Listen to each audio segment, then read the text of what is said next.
मस्जिदों से तेज आवाज में अजान पढ़ने को लेकर पहले भी आपत्तियां दर्ज होती रही हैं और इसे लेकर कई बयान सामने आ चुके हैं। इस मुद्दे पर विवाद भी होता रहा है और अब इस मामले में एआईएमआईएम के बिहार प्रदेश अध्यक्ष और विधायक अख्तरुल ईमान का बयान सामने आया है, जिसके बाद राजनीतिक हलचल तेज हो गई है।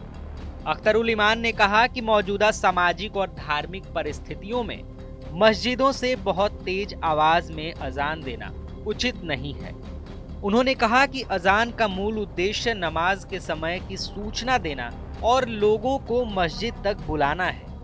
उन्होंने यह भी कहा कि आमतौर पर मस्जिद में आसपास के लोग ही नमाज के लिए आते हैं, जबकि अजान की आवाज कई किलोमीटर दूर तक जाती है। उनके अनुसार इतनी तेज आवाज में अजान देना उचित नहीं है और इस पर मुस्लिम समाज को आत्ममंथन करने की जरूरत है।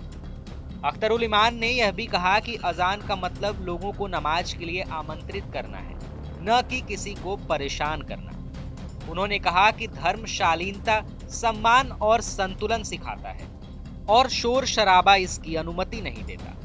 उन्होंने उदाहरण देते हुए कहा कि जैसे नमाज के दौरान ऊंची आवाज में बात करना ठीक नहीं माना जाता, वैसे ही ऊंची आवाज में अजान देना भी उचित नहीं है।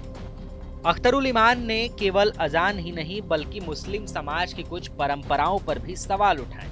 उन्होंने कहा कि समुदाय में खाने पीने और सोने का कोई तय सीमा नहीं रह गया है।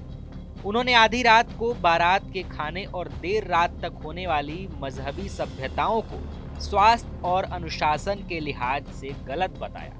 उन्होंने ऐसे सार्वजनिक धार्मिक कार्यक्रमों पर रोक की बात भी कही। उनके इस बयान के बाद सोशल मीडिया पर तीखी प्रतिक्रियाएं सामने आ रही। अख्तरुल ईमान पूर्णिया जिले के अमौर विधानसभा क्षेत्र से विधायक हैं और एआईएमआईएम के बिहार प्रदेश अध्यक्ष हैं। उन्हें हाल में ही वायु श्रेणी की सुरक्षा दी गई है और वे बिहार सरकार की अल्पसंख्यक कल्याण समिति के अध्यक्ष भी हैं।